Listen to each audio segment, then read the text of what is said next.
धन्यास्ममूढगतयोरपि हिरण्ययेता यानन्दनन्दनमुपात्त विचित्रवेशम् आकर्यवेणुरनितं सह कृष्णसारः पूजां ददुर्विरचितां प्रणयावलोकै విచిత్ర వేషధారణము కావించి వేణువునూదుచున్న నందతనయుని దరిచేరిన కారణమున ఈ మూఢ హరిణములు మిగుల ధన్యములైనవి.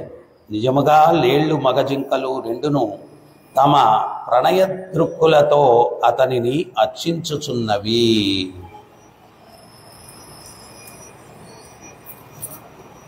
బృందావనంలో జీవించేటువంటి ప్రతి ఒక్క జీవిని వ్రజవాసి అని చెప్తారు. అంటే కేవలం మనుషులే కాదు, ఎవరు బృందావనంలో ఉన్నా కానీ వ్రజవాసులే. అయితే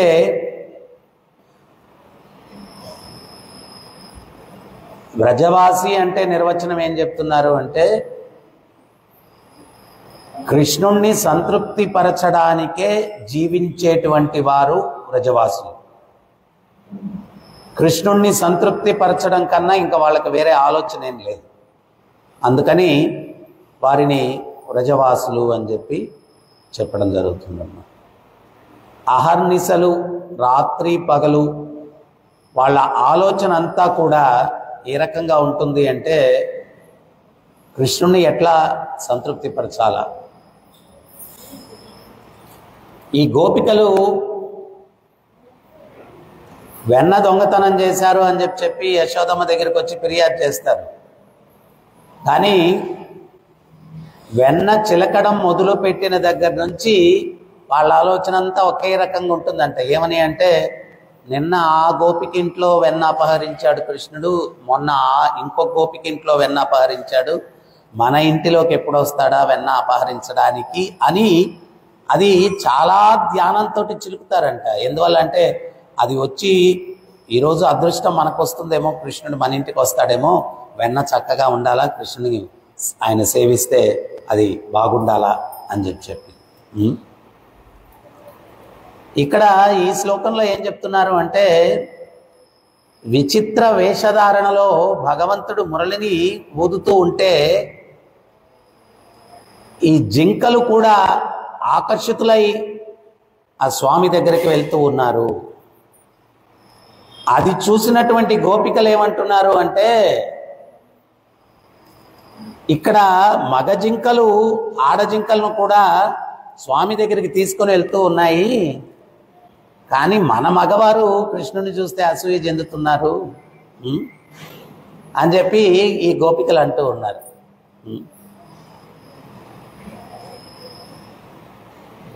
ఈ గోపికలు గోపాలురు యొక్క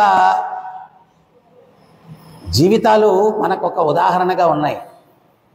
ఏంటి అంటే, ఈ భౌతిక జగత్తులో మనకు స్త్రీ పురుషులు భార్యాభర్తలు ఇవన్నీ కూడా ఉన్నాయి. కానీ ఆధ్యాత్మిక జగత్తులో సృష్టికంతటికీ కూడా ఒకే ఒక పురుషుడు ఎవరయ్యా అంటే అది కృష్ణుడు. మిగిలిన వారందరూ కూడా ఇక్కడ మనకు పురుష రూపాలు ఉండొచ్చేమో కానీ నిజానికి మనమందరం కూడా ప్రకృతి పురుషుని చేత అనుభవింపబడేటువంటిది అని నిర్వచనం చెప్తారు. ప్రకృతి పురుషుని చేత అనుభవింపబడేటువంటిది. మనందరం కూడా ఆ ప్రకృతిలో భాగాలం కానీ పురుషులం కాదు. కేవలం ఒకే ఒక్క పురుషుడు ఎవరయ్యా అంటే అది కృష్ణుడు. అయితే ఇవన్నీ కూడా అర్థం చేసుకోవాలంటే కొంచెం ఆధ్యాత్మిక బుర్ర ఉండాలి.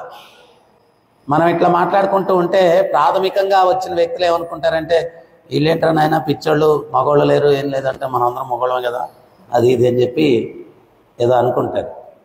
కానీ నిజానికి సత్యం ఏంటి అంటే, మనందరం కూడా ప్రకృతి కృష్ణుడు ఒక్కడే పురుషుడు, ఆయన ఒక్కడే పురుషుడు. మీరాబాయి ఎవరో ఒక సాధువుని కలవడానికి వెళ్తుందన్నమాట. అది ఉదాహరణ ఇస్తారు. ఆయన అంటాడు, మీరు స్త్రీ, నేను మిమ్మల్ని కలవను అంటాడు. ఆమె అంటుంది, ఓహో మీరు పురుషుడిగా భావిస్తున్నారా అంటుంది. మీరు పురుషుడు అనుకుంటున్నారా అని చెప్పి అంటుందంట. అంటే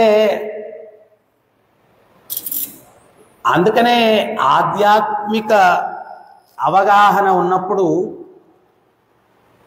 మన స్వరూపాన్ని కూడా కరెక్ట్గా మనం అర్థం చేసుకునేదానికి అవకాశం ఉంది. ఆధ్యాత్మిక అవగాహన లేకపోతే అసలు మన స్వరూపం ఏంటో కూడా మనకు తెలియదు. ఇంకొకటి కూడా మనం అర్థం చేసుకోవాల్సినటువంటి సత్యం ఏంటి అంటే, జీవుల పట్ల మనకు అసూయ ఉంటుంది. మనకన్నా ఎవరైనా చక్కగా మాట్లాడితే మనం తట్టుకోలేం.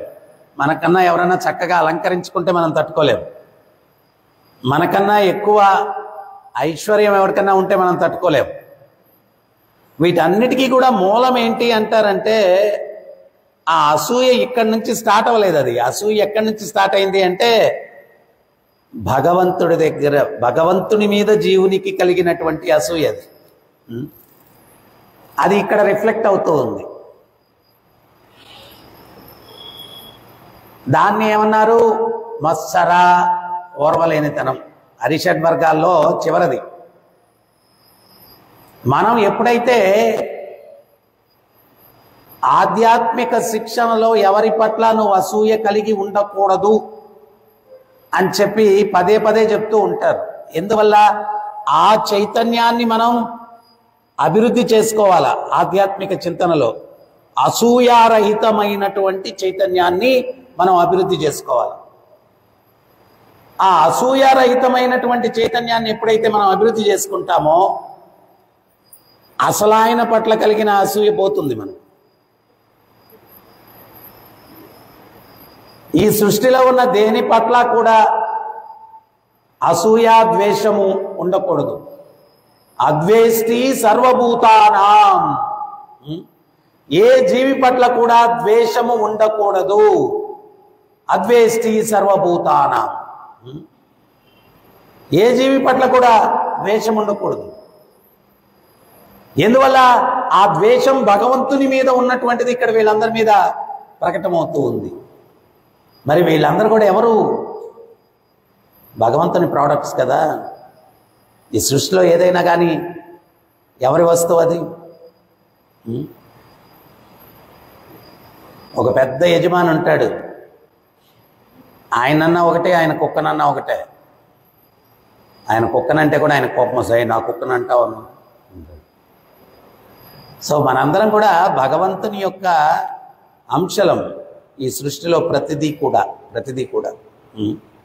అందుకని ఆధ్యాత్మిక చింతనలో సమదృష్టిని మనం పెంపొందించుకునేదానికి ప్రయత్నించాల. ఎవడు సమదృష్టిని కలిగి ఉంటాడో యథార్థ జ్ఞానం కలిగిన వాడు. ఆ యథార్థ జ్ఞానం ఏంటి? ఆత్మస్వరూపం అనే సత్యం. నేను ఆత్మస్వరూపుణ్ణి, అందరూ ఆత్మస్వరూపులు. ఒకరోజు బృందావనంలో, అంటే ఇక్కడ భర్తలకు అసూయ అనే పాయింట్ వచ్చేసరికి లీల చెప్పాలనుకుంటూ ఉన్నాను. బృందావనంలో ఒకసారి కృష్ణుడు ఇంట్లో మార్నింగ్ బ్రేక్ఫాస్ట్ ఎవరు తయారు చేయకముందే బయలుదేరి బృందావన అరణ్యానికి వెళ్ళిపోయాడు. అక్కడ గోపాలరు వీళ్ళందరికీ ఏంటి అంటే కాలింగ్ బెల్ అనమాట. కృష్ణుడు వెళ్ళి కొమ్ము బోరా ఊపుతాడు అనమాట, లేకపోతే మురళిని వాయిస్తాడు. ఇంకా గోపాలురు ఎవ్వరు కూడా ఒక్క క్షణం కూడా నిలవరు అక్కడ. ఇక్కడ భాష్యంలో ప్రభుపాదులు ఒక విషయం చెప్తూ ఉన్నారు. ఏమంటున్నారంటే, కనుక ఈ జీవితము వలన లాభమేమున్నది అంటే, కృష్ణుని యొక్క సేవలో ఈ జీవితం వినియోగపడకపోతే ఇంకా ఈ జీవితం వల్ల లాభమేముంది? ఈ వ్రజవాసులు అందరూ కూడా ఏంటి అంటే ఎల్లవేళలా వాళ్ళు కాసుకొని ఉంటారు. నాకు చిన్నప్పుడు ఒక అనుభూతి ఉండేది. ఏదైనా ఫెస్టివల్, ముఖ్యమైన ఫెస్టివల్స్, పిల్లలకి ఇష్టమైన ఫెస్టివల్స్ ఏంటి? భోగి పండగ, దీపావళి, పటాకీలు కాల్చుకోవచ్చు. రాత్రి నిద్ర పట్టేది కాదు. ఎందువల్లంటే ముందు రోజు కాల్చనిచ్చేవాళ్ళు కాదు, రేపటికి ఉండాలా అని. అందుకని రాత్రంతా మెడిటేషన్ ఏంటి అంటే ఎప్పుడు తెల్లవారుతుందా, ఎప్పుడు పటాకీలు కాల్చుకోవచ్చా అని మెడిటేషన్.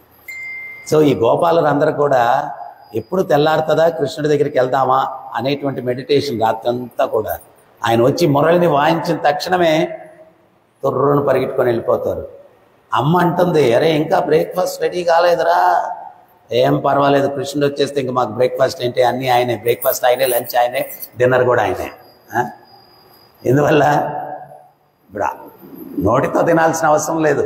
యోగులందరూ కూడా ఆకలి దప్పులకు అతీతులు అని ఎందుకన్నారు అంటే వాళ్ళు ఆ కృష్ణుని యొక్క దర్శనంలో కళ్ళతోటి కడుపు నింపుకుంటున్నారు. వాళ్ళు హృదయం నిండిపోతూ ఉంది, మనసు నిండిపోతూ ఉంది కళ్ళతోటి. ఎందువల్లంటే ఆ స్వామిని దర్శించడం వల్ల, స్వామిని దర్శించడం వల్ల కళ్ళతో వాళ్ళు. అందుకనే యోగులు ఆకలి దప్పులను జయించారంట అంటారు. ఎట్లా జయించారు అంటే వాళ్ళు తినే ఆహారం వేరు ఉంది. ఆ ఆహారం ఏంటి అంటే కృష్ణుడు. మన పెద్ద ఆయన కూడా ప్రవచనం ఒక 4 రోజులు వినకపోతే వచ్చి చాలా ఆకలిగా ఉంది ప్రభువు గారు అంటారు. ఎవరు? శేషయ్య. చాలా ఆకలిగా ఉంది ప్రభువు గారు అంటారు. ఏదైనా ఒకరోజు మంచి పాయింట్స్ ప్రవచనంలో వస్తే వచ్చి మళ్ళీ చెప్తాడు కడుపు నిండిపోయింది అంటాడు. సో ఇట్లాగా ఈ యొక్క భక్తుల యొక్క ఆకలి ఏంటి అంటే కృష్ణుడు. ప్రభుపాదుల వారు ఇంకో పాయింట్ కూడా చెప్తారు. ప్రభుపాదుల వారు ఏం చెప్తారంటే ఈ ప్రపంచంలో ఒక్కోడొక్కో ఏడుపు ఏడుస్తూ ఉంటాడు. ఒకడు డబ్బు లేదని ఏడుస్తాడు, ఒకడు పెళ్లి కాలేదని ఏడుస్తాడు, ఒకడు పదవి లేదని ఏడుస్తాడు. ప్రభుపాదుల వారు అంటారు ఇవన్నీ ఉన్నోళ్ళు లేరా? ఉన్నారు కదా. వాడేమన్నా ఏడుపు ఆపున్నాడు అంటే వాడు ఏడుస్తున్నాడు. అసలు ఈ ఏడుపులన్నిటికీ కారణం ఏంటి అంటే నిన్ను సంతృప్తి పరచగలిగినటువంటి వ్యక్తితో నువ్వు జీవించట్లేదు. ఎవరయ్యా నిన్ను సంతృప్తి పరచగలరు అంటే ఆ పూర్ణ పురుషోత్తముడు భగవంతుడు. ఆయనతో నువ్వు జీవించట్లేదు కాబట్టి ఏడుపులు అనమాట. అది ముఖ్యమైనటువంటి కారణం. సో ఈ గోపాలురు ఏంటి అంటే వాళ్ళు ఆ కృష్ణుడు మురళిని వాయించిన తక్షణమే పరిగెట్టుకొని వచ్చేస్తా ఉన్నారు.